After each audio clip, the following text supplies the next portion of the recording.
Good morning, I'm Neva Manu, and this is your morning news fix for Wednesday, 16th of October.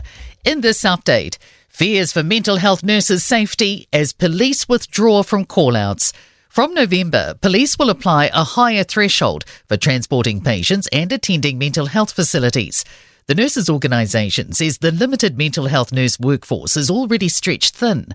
Mental Health Section Chair Helen Garrick says she's unsure how health services plan to prepare nurses for duties police previously handled. We have very limited powers in terms of being able to detain and work with people in those very severe crisis situations. We're expected to learn today that inflation has fallen below 3% for the first time since 2021. Stats NZ will make the official announcement at 10:45 this morning. Herald business editor-at-large Liam Dan says higher interest rates have done their job in decreasing the amount of money running through the economy. He says the rest of the decrease can be put down to other factors. More criticism of Health New Zealand's memo to nurses to speak only English to patients. Te Whatu Ora sent staff a new memo yesterday afternoon, saying when it's clinically safe, they can judge what language is appropriate. It follows Waikato hospital nurses receiving a directive last week telling them to use English in clinical settings. Health commentator Ian Powell says it's common knowledge among nurses speaking English is required in their role. They perpetuate or encourage a situation that doesn't actually exist, potentially could reflect negatively on people, particularly nurses at the front line.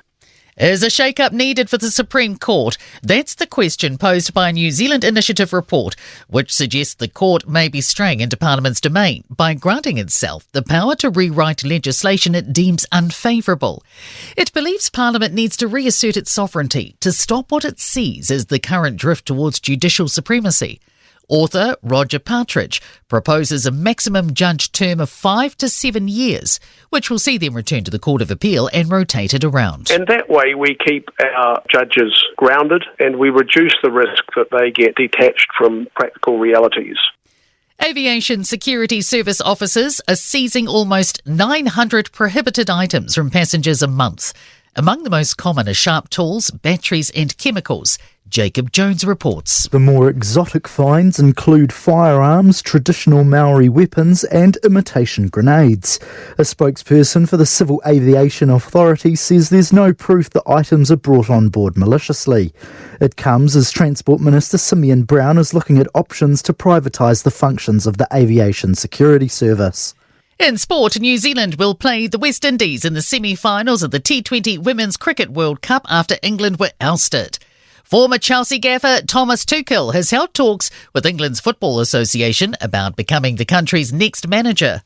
Warriors forward Mitch Barnett has been named to make his Kiwis debut off the bench in Friday's Pacific Championship game against Tonga in Brisbane. And Taranaki coach Neil Barnes is adamant the NPC rugby competition continues to benefit from provinces developing their own talent. I'm Neva Manu, and that's your latest news fix. We'll be back with the next update at midday from the Newstalk ZB newsroom.